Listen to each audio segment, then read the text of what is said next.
না, আমি দীর্ঘ প্রায় 40-42 বছর এখানে বসবাস করছি। যে নামগুলো দেখালো এদের কাউকেই তো আমি এখানে এলাকায় কোনো দিন দেখিনি বা এরা ভোট দেয় না।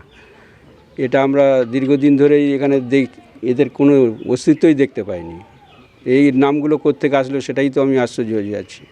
এইভাবে বহু মানে ভুয়ো ভোটার চাম্পাটি পঞ্চায়েতে দেখা যাচ্ছে 4500 ভোট ভোটার বেড়েছে, এবং যাদের নাম তারা মালদা, মুর্শিদাবাদ, কেউ অন্য অন্য জায়গায় থাকে, এবং এই যে 41 নম্বর যে পার্ট, এই পার্টে এদের নাম আছে, মানে কি করে এদেরকে এইগুলো আর কিছু না, এগুলো রাজনৈতিক প্রোপাগান্ডা করার জন্য মানে বুথ দখল করবে, এইসব লোক দিয়ে ভুয়ো ভোট দিয়ে মানে জিতবে, এইসব প্ল্যান নিয়েই হয়তো করছে বিরোধী পক্ষরা।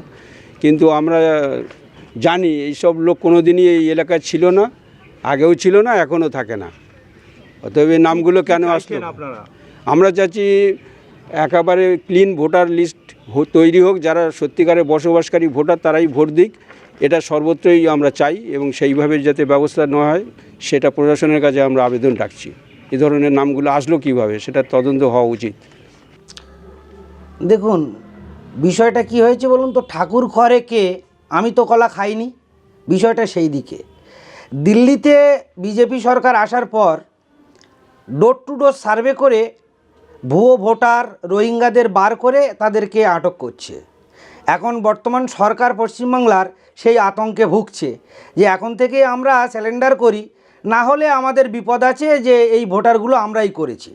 তাই সেটা ওরা সুন্দর করে রং মিশিয়ে বিজেপির ঘাড়ে চাপিয়ে দিতে চাইছে।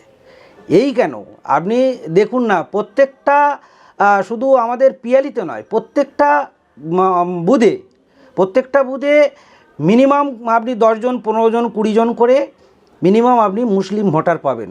কারা তারা রোহিঙ্গাদেরকে প্রশ্রয় দিয়েছে কারা? বিজেপি তো কোনোদিন রোহিঙ্গাদের প্রশ্রয় দিয়নি। যে সরকার রানিং চলছে সেই সরকার এটা করছে, আর দোষ চাপানোর চেষ্টা করছে বিজেপির ঘাড়ে। কেন?